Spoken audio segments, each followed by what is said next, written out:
Hi, everyone, and welcome to our tech conference panel. Sorry, we're a couple minutes behind. We were just having some tech difficulties on our tech conference. But we've got a lot of tech people in the room, so we were able to sort it out, pretty quickly. So firstly, I just wanted to thank all of our panelists. As you guys can probably see, we have some amazing tech recruiters, talent acquisition, professionals in the industry, leaders in the industry, and I want to start by thanking you guys for your time. I know sometimes it's hard to take time out of your day, so thank you so much for being here. I have a series of questions we're going to go through with our panelists. However, I want this to be super interactive, so if anyone has any questions, I see you guys are already using the stage chat, so if you have any questions, I'm going to moderate them, so if you want to put them in the stage chat as we go along, that would be great. So I'm going to get right into it because we're a little bit late. So I want to start by maybe having everyone introduce themselves, maybe talk a little bit about yourself and the evolution of your career into the tech space. So maybe we'll start with you, Maurice, if that's okay. Yeah, throw me on the spot, huh? Well, good afternoon, everybody. It's great to be here, and thank you to Toronto Job Shops for having me. I have been in the recruitment and talent acquisition space for 20 years now, and then particularly in the tech space for about almost 15 years. And so both in Canada, US, and internationally, globally as well. So I really enjoy it. I love the space. It's a fantastic space. It's always changing. It's the technologies are always changing, so it makes it really exciting and cutting edge. And so yeah, I'm excited to be here and talk to the panel group as well. And thank you again for having me. Amazing. Well, thanks so much for being here. And we have Dean Delpeache, who is from Fiix Software. He is a longtime contact connection, amazing speaker. So that's my little intro for you. Maurice, sorry, I don't know you as well, but next time I'll have that dynamic introduction. But Dean, thanks for being here. Let us know what's happening with you. Yeah, Rachel, always lovely to be here with you. And to all my fellow panelists, really appreciate this. And everybody who's listening, just glad to be here. Quick deal about me. I've been in the recruitment space for over the last 10 years, over a decade or so. And primarily it's been mainly in tech. And so I really kind of understand the culture. I've been on the dark side of agency life, moved over into corporate, so to speak, where they say is the light. I don't know if it is, but well, that's what we say.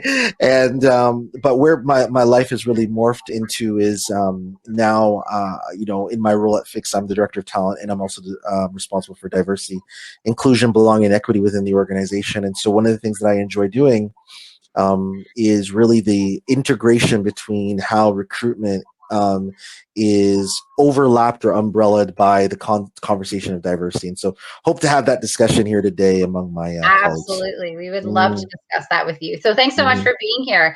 Lana's from Trapeze Group. So if you want to do a quick intro, how you got into recruiting and maybe a little bit about yourself, your career path, that would be great.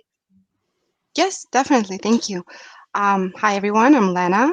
I'm a senior talent acquisition professional with almost 10 years of combined agency and corporate recruitment experience, hiring for all positions from entry level to a director. I have about 7 years of experience sourcing and selecting technical talent across North America, but primarily in the Greater Toronto area, so in Canada. At Trapeze, my current company, I lead corporate talent acquisition functions, supporting our hiring managers across North America and acting as a recruitment partner to our engineering, product, sales, marketing, business development, finance, and other teams. I got into talent acquisition originally after graduating from Seneca with the HR diploma. And my first job was actually at the agency that used to be very popular 10 years ago. Small agency, but locally, I would say pretty heavily used by clients like Deloitte, BDO, and major Canadian retailers. So that's where I learned what recruitment means. got my hands-on experience, got to headhunt, understand what, candidate experience is, or how to build relationships with hiring managers. And that's where I hired mostly accounting and finance professionals for Deloitte and BDO. And then I moved on to my first corporate job, where I was managing corporate recruitment functions while acting as a sole recruitment partner to all business groups within a cosmetics manufacturing company in Toronto. And that's when I started, after Cosmetica, that's when I started to work in tech sector. I got a position at a boutique, SAP boutique firm, where I was responsible for placing tech consultants with IBM, HP, Canada, and Capgemini. And then later on, thank you. And then later on, I've got to experience what it means to work for a global agency that specializes in tech recruitment. I worked for Modis, which is a technical recruitment arm of Adecco. And that is where I placed senior technical consultants with RBC, TD, Ericsson, Canada, Sun Life, WSIB, Capgemini, and some other local major employers. That's great. Well, thank you so much for being here. That's a pretty extensive experience in tech. So thanks so much. And we have Julie, also longtime connection of mine. So maybe a little bit about yourself and your organization. And then I want to dive into a lot of things about talent and what people should be doing and talk a little bit about the tech industry. So we'll end on your background, Julie. Excellent. Thank you so much, Rachel. And I'm happy to be here with my fellow panelists. I have been in the recruitment space probably about 17 years as well. I started off in the agency world too, where I was doing temp staffing for several years, and then moved over to corporate, where I started my corporate recruitment function with a company called Ceridian Canada. They're well known for payroll, and then moved over to McCain Foods. I think everybody is familiar with McCain Foods, so that was CPG. Then I entered into the world of tech. So I've been with my current employer, Ingram Micro, going on 7 years this summer, knee deep in technology, everything, and it's definitely a fast-paced, ever-changing type of environment. I support all of the corporate function for Ingram Micro Canada solely, and then we also have a acquisition company called Ingram Micro Cloud. So that again is technology, and I think we should dive right in. Yeah, awesome. Well, thank you so much for being here. So my first question is going to obviously be around the pandemic. I mean, a lot of people have been furloughed, they've been laid off.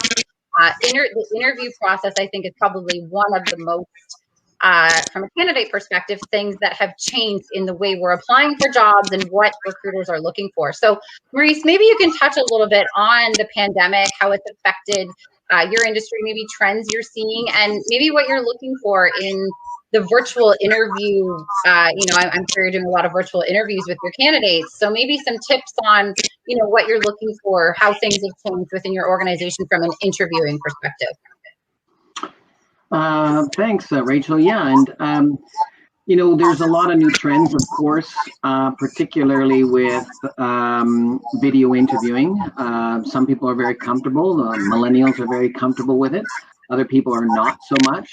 But it is the way of the world right now, and I certainly foresee it continuing this way, forward. And not that in-person interviews will still take place, and they do. But from a standpoint of screening and initial interviews, this will be the fashion and mode. In terms of tricks or trends, I always say be prepared. It's important when you come to, whether it's a video interview, face-to-face, or phone call, always be prepared. Think about the questions that are going to be asked of you. Think of the technologies you've used. What have you accomplished by using those technologies or creating those frameworks, whatever they may be? And be able to dive in with that and be comfortable. And so how do you get comfortable? Maybe you're not comfortable in front of the camera. Maybe you're not comfortable in front of the screen. Practice in front of a family member or a friend. It's always the best thing. When I was doing years ago radio as well, we had to practice in front of the mirror. That was what we did, right? So I would say the same thing. Practice, get comfortable doing that. It can be challenging and it's different. And so and that's that's what I would start with really, and emphasize is the importance of being prepared and being prepared to talk about the technologies that you are familiar with and the accomplishments that you've done with those technologies. That's great. That's extensive. That's amazing. I know so many things have changed for candidates, and at the beginning of this, I said it's the way getting used to. I'm doing these events all the time, and getting used to the way that I'm having to communicate with people that not in person is just such a different experience. So, Dean, maybe you can touch on it too. Fiix is growing at such a rapid. It's been awesome to watch the growth of Fiix software over the last few years. So maybe you can talk a little bit about the industry, what you've seen in terms of changes. Because like I said, you're growing substantially. So. Yeah, well, I mean, this pandemic has really caused everyone to pivot, right, and really approach interviewing in a completely different way. Especially when you have teams that are built on collaboration. So, our development teams who really, really love the fact to, be sitting with someone and coding, turning to someone that, that's what they were used to, right? Now they've kind of had to pivot to this, to online. So our transition, I would say, actually happened, for the most part, quite smoothly, where we were able to kind of really adapt using, Zoom and other technologies to really be able to, do interviews appropriate. But I think what I would say we've had to really, really do is give coaching to our leadership and our hiring managers. So there's one side with the regards to, the candidate experience, but we've had to give coaching around, understanding things that could bias a situation. So for example, hearing kids in the background screaming, right? How about seeing a toddler running around? What about internet, going a little wonky, in whatever scenario? Sometimes those things could easily, create bias within a hiring manager that might want perfection because that's what they look for in a conversation. And we've had to really provide this type of coaching to our hiring managers to really let them know, hey, anything could happen within the context of a video interview. So you got to be careful. You got to be watchful to understand the environment. We've also had to kind of, on the other end, really give kind of a little bit of a playbook for candidates, because we want candidates to have the best experience still when they're interviewing with us, right? So we've had to kind of give them a little, one pager to let them know, hey, here's some things that you could do to have the best experience in your interview, so to speak, as well. And so I think it's just been really pivoting, really understanding the dynamics between the two different groups, and really supporting both groups to have great outcomes, because that's all we want, right? A great candidate experience, a great outcome, a fair and equitable process for everyone, so we can hire the best or the most skilled and qualified candidate. So that's some of the things that we had to do. That's great. That's great. And I'm going to come back to you because I do want to touch on diversity as well. So, Lana, you come from an agency perspective. So you're dealing with a lot of different, organizations and things like that. So what are you noticing as we kind of, move towards we're seeing, obviously the vaccines and things have a glimmer of hope over the last year. I think we're in the best position right now to feel a little bit more hopeful for things opening up. And we've got, Peel just kind of went into the gray zone. What are your kind of predictions, or what are you seeing kind of moving into the next 3 to 6 months in the tech space? My apologies if I didn't provide enough details in the beginning. For the past 5 years, I've been a corporate recruiter. Okay, no problem. Was my most recent job with an agency. So I could give you my response with, I guess, equally agency / corporate. That would be great. Yeah, background. Absolutely.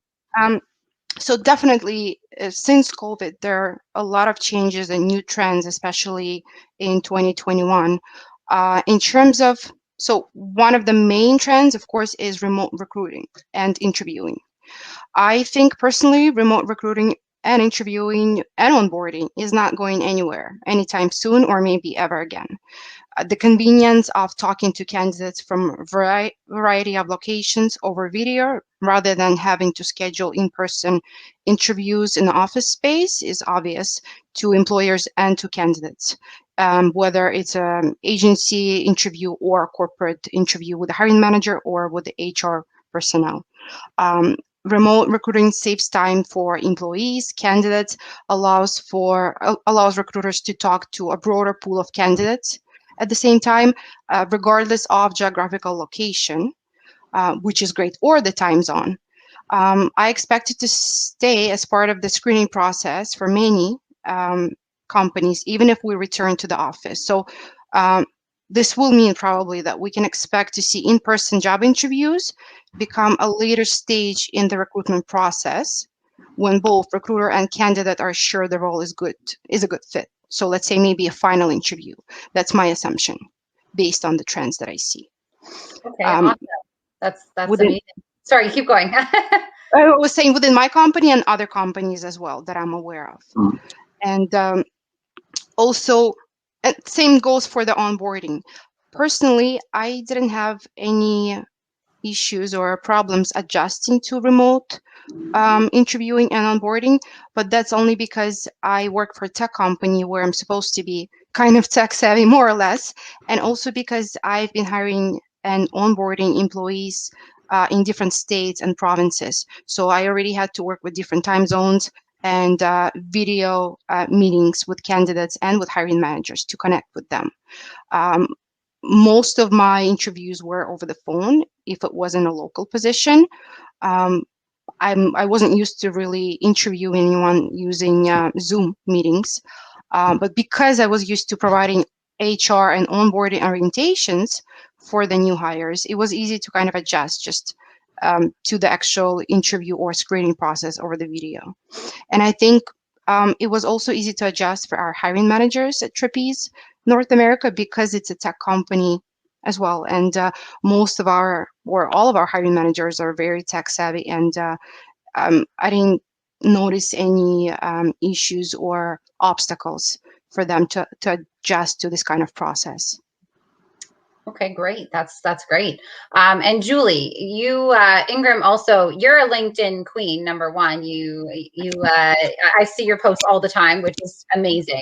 So maybe you can talk a little bit about the positions you're looking to hire for, the way you use LinkedIn, and kind of what your expectations are from a candidate perspective when you're hiring.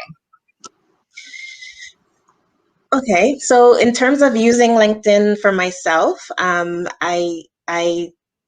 most of those posts that you see are actually scheduled posts. So I'm not physically posting and liking and sharing. I schedule my posts for the most part. We have an automation tool that links to our applicant tracking system that does push out, job postings at specific times when the volume should be high for people to be online. And so I take advantage of that. And I think for us, social media and getting our postings out and being connected with candidates over tools like LinkedIn is definitely something that has heightened over the course of the last year.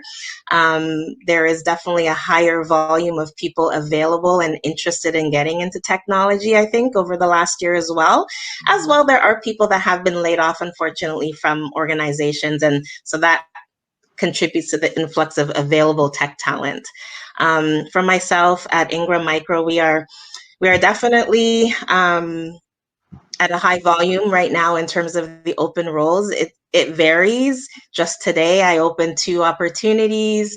I mean, over the past, I'm going to say 2 weeks, there's been an influx of open opportunities, all posted on our external site. So for now, folks, positions that are more or less geared towards cloud. So we are looking for folks that have, let's say, Azure certification or GCP certifications or AWS type certifications. That's definitely something that we're keeping an eye on. cloud is definitely the way that the direction that Ingram Micro is going to. And so we are, identifying candidates that have, solid cloud solution experience, whether it's back-end engineering solution type roles or sales opportunities as well. So I'm happy to connect with the audience as well if they want to reach out and connect.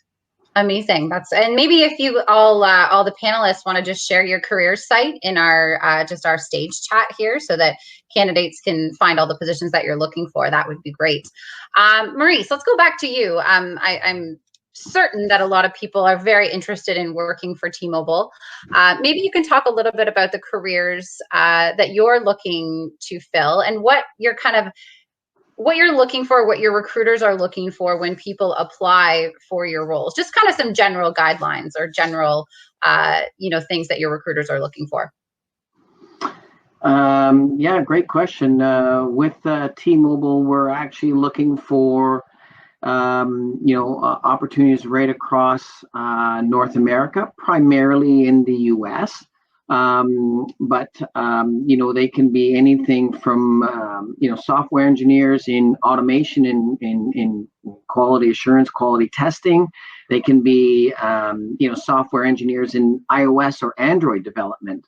That is a big thing. To allude to Julie, cloud is also another big thing that T-Mobile is working on. So having your AWS certifications, any kind of work that you can do in with the cloud will certainly get you some attention on your resume.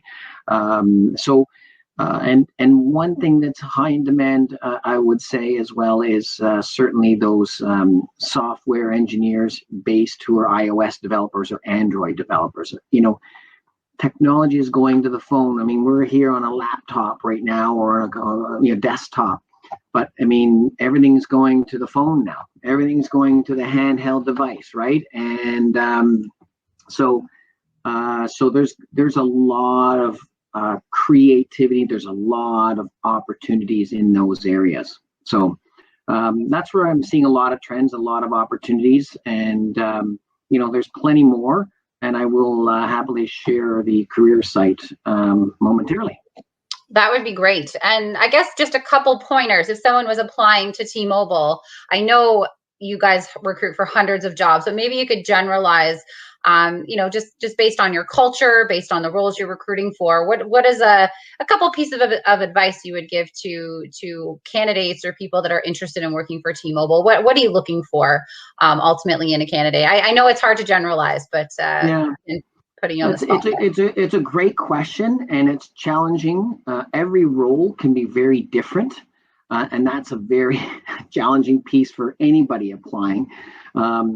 One thing, though, in technology is, again, I believe it was Julie or it could have been Dean that alluded to the fact that AI is becoming such a big component of recruitment now. And so if you have a deep background in, let's say, quality assurance or quality testing, and then ensure that you're putting that information both on your LinkedIn profiles, your Twitter accounts, or all your social media accounts that you are using to find work, and of course on your resume, right? Because those are the touch points that recruiters are going to want to see, that if he or she has gone a lot of depth in those or on that particular technology or frameworks. That's a great piece of advice. Thank you. Thanks. I know it's hard to generalize, so I appreciate that. And Dean, maybe you can touch base just a little bit on the roles you're recruiting for.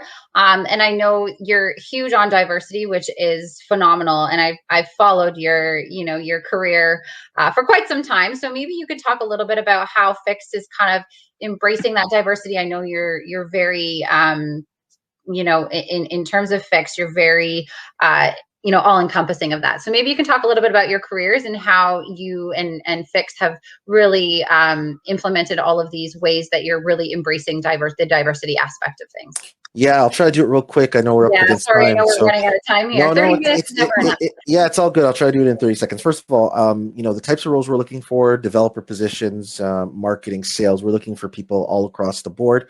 I've posted our career site, so you can feel free to check that out. And now we were purchased by Rockwell Automation in December. That was a pretty exciting time for us who were shareholders. So with that said, there's tons of roles, tons of things happening. Please feel free to check it out. In terms of kind of, the whole, diversity layer, what we're really, really working on is how do we reduce bias in all of our process, from looking at our job descriptions to our actual interview process to make sure that there's structured interviews to creating diverse hiring panels to make sure that people have a fair opportunity. And that's the key. Like, I think it's really, really important to stress when you actually look at the numbers in tech.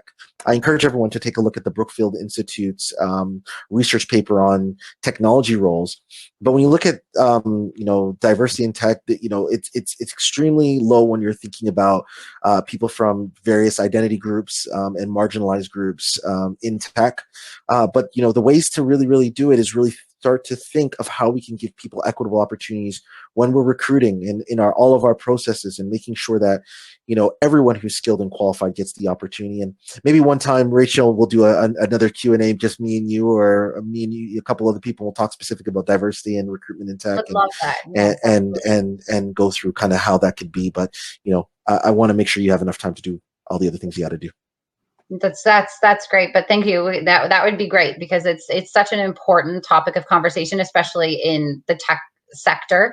I know I just read a stat, and I can't remember the exact number, but it was just International Women's Day, and the amount of women that are emerging into the tech space is amazing as well.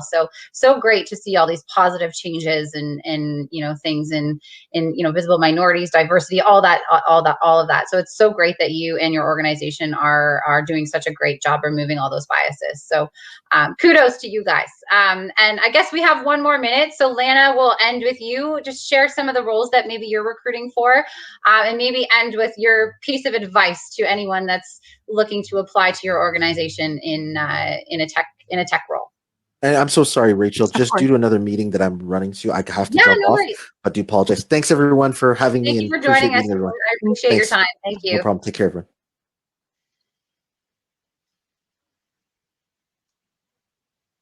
Okay, we're back. We're back. Okay, excellent. So I did share the link to our careers page on the stage. Hopefully everyone was able to see it. But just to give an overview, Trapeze is mostly hiring, and I'm talking about everywhere within North America, but primarily in Toronto area, for account executives, writers, cloud-based administrators, proposal specialists, product managers, and product designers, embedded software engineers, sales directors, full stack developers, basically any position that you can think of within a global technology company. Most of our positions, even if it's a sales department or sales team, do require some sort of technical expertise, meaning that the person will be successful either in applying for the position with us, or actually performing their job if they have some sort of technical background.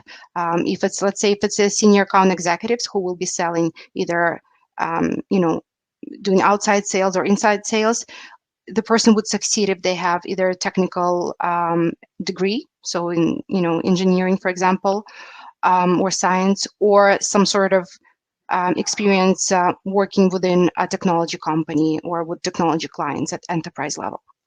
In terms of the cloud application positions, we would be looking for someone with, of course, Microsoft Azure, Microsoft .NET Frameworks experience, experience in data and reporting, and preferably all of the positions within Trapeze would have, or all of the applicants, if it was the best case scenario, would have some sort of transit industry experience, because our main clients are the largest public transit agencies in North America, like New York Transit, Chicago Transit, LA Transit, for example. In terms of my advice to candidates, I would say the the best thing that they can do in order for them to reach out or connect with the potential employer or an HR person is be ready to discuss a specific position and available within that company or with that company, and then be able to match your qualifications to that position, because most of the time I get hundreds of messages from potential candidates per week, and unfortunately majority of them are not ready to ask me about a specific position, but instead they reach out to me and ask me if I have something for them or if I have something that matches their expectations. So they expect me to spend, let's say it's 10 people per day, to spend 20 minutes, even 5 minutes on analyzing their profile, and then on their behalf matching it to our open positions and then telling them where they should apply. So that's not the best approach, I think, for the candidates. They would be more successful with getting somewhere or getting closer to an interview if they're ready to discuss a specific position based on their qualifications. That's definitely great advice. I would agree. It's important for candidates to network, but yes, they should do their due diligence before, reaching out or even applying to the organization. They should have an idea of the culture and the roles that they're looking to fill before applying. So that's a great piece of advice. Absolutely. Amazing way to end. I know we're over time, so I really apologize. But I just wanted to say thanks to everyone for attending today. Thank you guys for your time. I know it's a lot to take, time out of your day. I think all of you have included your careers website here so people can apply directly online. So I just want to say thank you to everyone for coming. I know the weather's super nice. I haven't been outside today, but I've heard it's gorgeous outside. So hopefully everyone gets some fresh air and positive things are on the horizon. But what a great time to be in tech. I mean, tech it went from 0 to it was already growing, at such a rapid rate. And then when the pandemic hit, it just kind of elevated that times 1,000. So I'm sure you guys have been very busy in your roles, and things have been, the word of the year has been pivot. So I'm sure you guys have pivot quite a bit in a lot of different areas, whether it be onboarding, the virtual interview process, all those types of things that are involved in recruiting. So kudos to you guys, and thank you so much for being here. And if you want to check out, we have other events that are happening. We do a lot of virtual events, whether they be general career fairs or tech specific. We have a bilingual event happening. So you can go to TorontoJobs.ca/news for more information. So thanks again to our panel. Thank you guys for being here. It was a really big pleasure being alongside all of you today. So thanks so much. Thank you, everybody. Thank you, Rachel. Great to see you. Bye. Bye. Thank you.